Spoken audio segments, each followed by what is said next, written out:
Je suis particulièrement satisfaite du délibéré qui a été rendu aujourd'hui par la Cour d'assises. La Cour d'assises s'est montrée très respectueuse, à l'écoute du traumatisme subi par ma cliente et par sa fille. C'est un délibéré ferme, mais relativement dur, mais qui prend parfaitement en compte la gravité des faits dont ma cliente a été victime. Cette tentative de meurtre sur conjoint qui s'est déroulée en présence de sa toute petite fille, témoin des faits du début à la fin, des faits d'une particulière violence, extrême violence, des coups de couteau, une tentative de strangulation.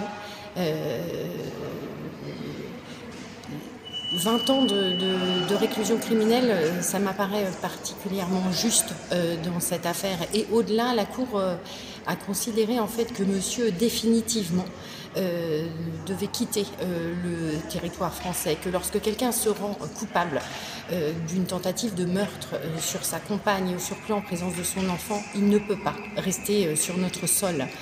Je suis aussi très satisfaite de la décision qui a été rendue par la Cour concernant le retrait total de l'autorité parentale de ce père sur son enfant.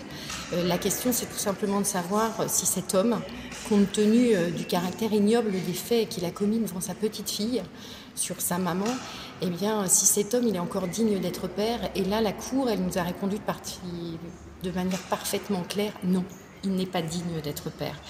Et retirer totalement l'autorité parentale de ce père sur son enfant, c'est la protéger définitivement de toute emprise, de toute domination, pour lui permettre ensuite, eh bien, avec le temps, de se reconstruire, d'oublier, et puis tout simplement de mener une vie de petite fille normale, à l'écart de toute pression.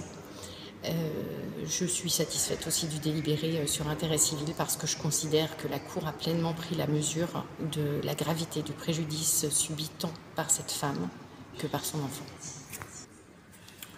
L'audience s'était bien passée. On a pu poser effectivement les questions qu'on souhaitait, des questions qui visaient principalement à éclairer sur, je dirais, le déroulement global des faits. Il y a pu avoir beaucoup de divergences par rapport à certaines déclarations, que ce soit sur le nombre de coups de couteau, sur l'ordre des événements, que ce soit sur notamment la strangulation, les coups de couteau, si des violences physiques ont bien été commises, sur les motivations aussi qui ont conduit à la commission de ces faits. Pour le coup, les débats ont véritablement permis, je dirais, de poser les questions que l'on souhaitait pour pouvoir éclairer la cour d'assises. Après, la peine a été prononcée. On est tout de même sur une peine sévère. Le président de la cour d'assises nous indiquait que nous étions sur une peine résultant notamment de la gravité des faits. On a retenu des faits de tentative de meurtre sur conjoint. Et outre cette peine de 20 ans de réclusion, on est sur une peine qui est aussi sévère parce que nous sommes sur une double peine. Une double peine qui résulte notamment du fait d'une interdiction de retour sur le territoire français. Et cette interdiction de retour sur le territoire français, de fait, va venir définitivement, je dirais, casser les liens que monsieur espérait avoir à l'égard des siens, à qui il a fait autant de mal, je dirais, selon le verdict de la cour d'assises. Actu.fr